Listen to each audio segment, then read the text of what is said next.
Hello and welcome to another edition of Sonia Speaks. It's Thursday, folks, and we will have another exciting topic to ponder over today. What we are going to think about today is marriage fatigue. Yes, you heard me right, marriage fatigue. Couples experience it to varying degrees, from relatively newlyweds to those that have been through it for years on end, where it just has become a routine and the spark has just gone. But why? Why should we go through a stage that we could term marriage fatigue? Fatigue actually means to be tired. When you're tired of something, you're fed up, and you're really wondering what exactly you should do next. The spark has gone, and sometimes you don't even have the energy anymore to bother to do anything. But you know what?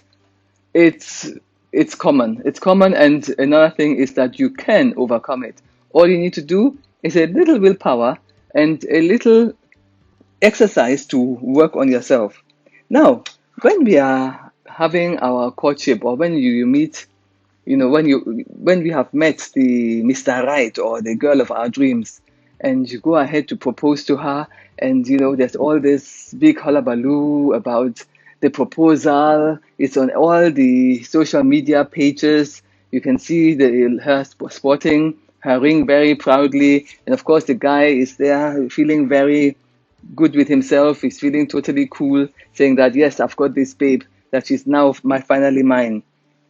And after that, you have the whole excitement of planning the wedding. The in-laws, the all your friends, all the people you have to inform. Then wedding invitations go out and everything. There's so many things to think about. Your moms are going crazy, from wedding cake to wedding colors to wedding planner to wedding everything. And yeah, then after the wedding, oh, you have your day. It's like light, camera, action. You are there, you're smiling until your cheeks hurt. You're taking photographs with everybody, friends, committee of friends, bride's family, groomsmen, everybody. And after all that comes the novelty of your new home. Aha! Now it's legit. You and your spouse are entering your home, you're setting up a home together, and it's so lovely where to put your flower pots, you're unpacking your presents, your wedding gifts, and there's a lot of giggles, a lot of excitement over some very ugly gifts that you have received, and all of that. And after that, suddenly, after some months down the line, or in some cases, even some years down the line, you find that things begin to wane a bit and the excitement has gone. In fact, you even become irritated over the slightest things, and your spouse too gets irritated. The slightest thing, there's an argument, there's a disagreement, you're not talking. One person wants to watch one program, the other one wants to watch something else. And I mean, even sex is not great anymore. So you just wonder that what's happening? Disillusionment sets in. And you know how it is. The grass is always greener on the other side.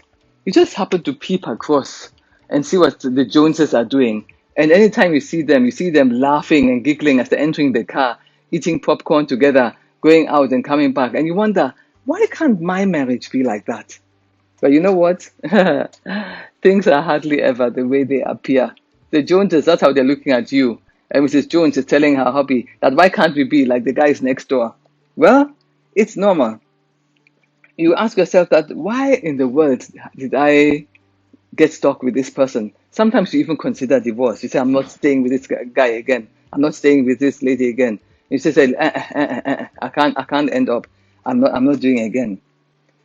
But it's important for us to keep on realizing that rough patches is what actually makes our marriages great. Our marriages are all about shared experiences, the good as well as the bad, the stress, the strain, and whatever it is. In some cases, it could be that, oh, the babies don't come when you want them to. But you know what? All these things that you want to do in marriage is not on order. It's not like you're going to a restaurant and you are served with a menu and then you just order, I want this, I want that, I want that, and then you have it served. No, marriage is hard work and it takes both of you to keep on working at it. Yes, you see, when we make our marriage vows, There's this one that says, forsaking all others. You know why? Because it's all about commitment.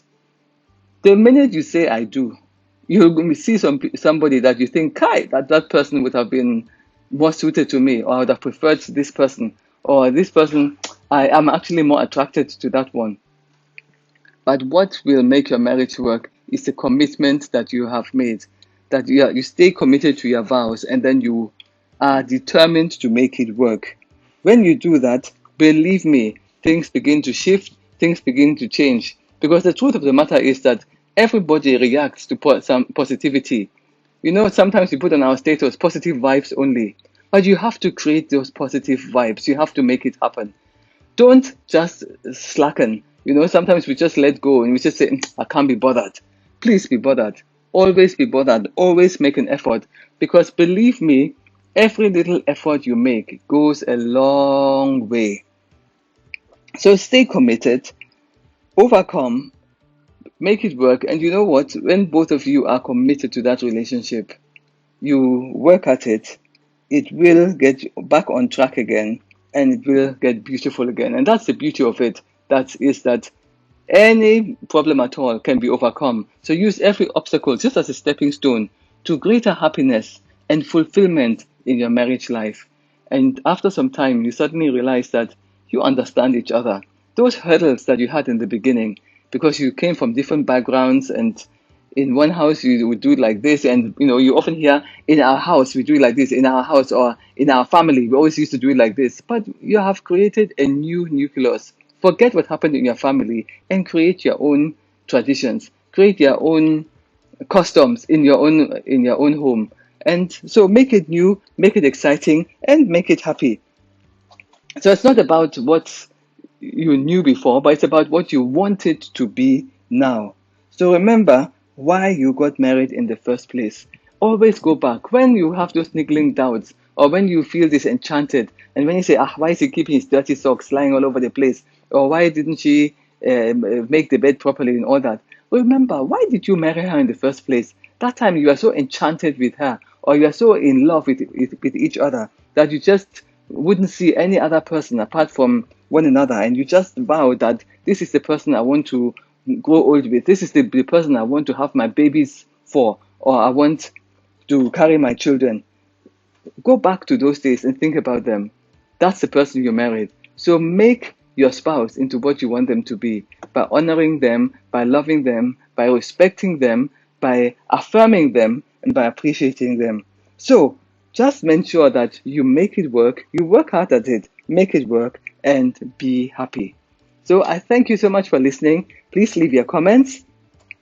Please remember also to follow me on www.soniaspeaks.com. I'm on Facebook on Sonia Speaks, and also on Instagram, Sonia Speaks. So leave your comments, tell your friends, make it a date. Every Thursday, we will talk about one exciting topic.